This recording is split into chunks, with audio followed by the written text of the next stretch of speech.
Reading chapter 42 of the book of Ezekiel. There are two passages in this chapter. The first one is titled The Chambers for the Priests, and the second one is titled Outer Dimensions of the Temple. Then he brought me out into the outer court by the way toward the north, and he brought me into the chamber which was opposite the separating courtyard, and which was opposite the building toward the north, facing the length which was 100 cubits. The width was 50 cubits, was the north door. Opposite the inner court of 20 cubits, and opposite the pavement of the outer court was gallery against gallery in 3 stories. In front of the chambers, toward the inside, was a walk 10 cubits wide, at a distance of 1 cubit, and their doors faced north. Now, the upper chambers were shorter because the galleries took away space from them more than from the lower and middle stories of the building, for they were in 3 stories and did not have pillars like the pillars of the courtyard of the courts. Therefore the upper level was shortened more than the lower and middle levels from the ground up, and a wall which was outside ran parallel to the chambers. At the front of the chambers, toward the outer court, its length was 50 cubits. The length of the chambers toward the outer court was 50 cubits, whereas facing the temple was 100 cubits. At the lower chambers was the entrance on the east side, as one goes into them from the outer court. Also, there were chambers in the thickness of the wall of the court toward the east, opposite the separating courtyard, and opposite the building. There was a walk in front of them also, and their appearance was like the chambers which were toward the north. They were as long and as wide as the others, and all their exits and entrances were according to plan, all the corresponding to the doors of the chambers that were facing south. As one enters them, there was a door in front of the walk, the way directly in front of the wall toward the east. Then he said to me, the north chambers and the south chambers, which are opposite the separating courtyard, are holy chambers, where the priests who approach the Lord shall eat the most holy offerings.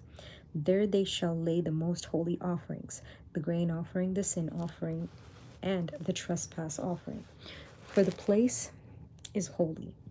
When the priests enter them, they shall not go out of the holy chamber into the outer court, but there they shall leave their garments in which they minister, for they are holy. They shall put on other garments, then they may approach that which is for the people. The outer dimensions of the temple. Now when he had finished measuring the inner temple, he brought me out through the gateway that faces toward the east, and measured it all around. He measured the east side with the measuring rod, 500 rods by the measuring rod all around. He measured the north side, 500 rods by the measuring rod all around. He measured the south side, 500 rods by the measuring rod. He came around to the west side, and he measured 500 rods by the measuring rod. He measured it on 4 sides. It had a wall all around, 500 cubits long and 500 wide, to separate the holy areas from the common. What's interesting to me about all of this is that every measurement is so specific, and there's so much symmetry in everything, and it reminds me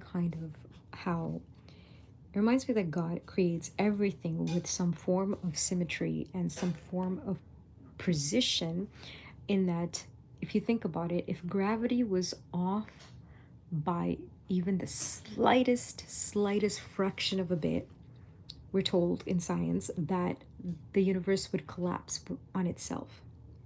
So everything in creation was created so precisely that the distance between the earth and the sun, the gravity, the angles or the poles of the planets, every single thing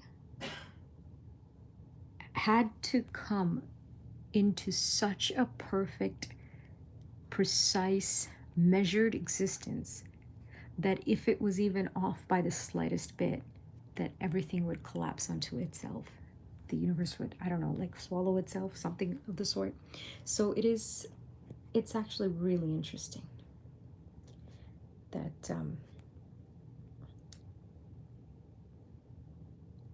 it's really interesting that even the temple courts and the temple itself, every part of the temple, every door, every wall, every courtyard, every walkway, every part of the 3-story building and the pillars, all of it is interesting to me that God would choose to live in and dwell in a place that would be also measured so precisely.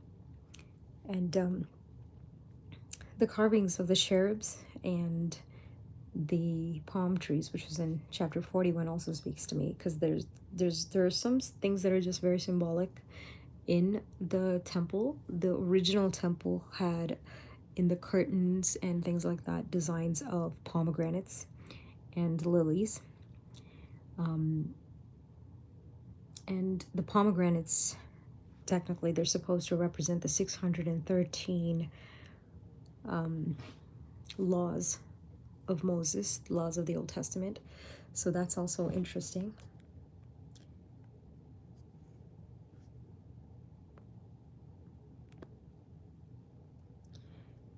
And but it's also, sometimes I wonder why people come on it's hilarious. There's some people that come on these lives just to write random comments underneath the posts. It's so weird. People have a lot of time in their hands. So anyhow, it is very interesting to me how precise God likes everything. So whenever you find yourself kind of like, it's I don't know, it's pretty interesting. And also, like, if you think about rocket science, aerospace engineering, architecture, all of these things are very similar in that, God is a creator. He created us in his image, and all of us have a tendency to create, or the desire to create and the ability to create. And in doing so, there are many things like architecture and engineering and all these things that require that level of precision also. So yeah, that's what I get out of this chapter, although it's actually talking exactly about how the second temple would be built. I will be back with chapter 43. Thank you for listening. Have a good evening. God bless you. Bye now.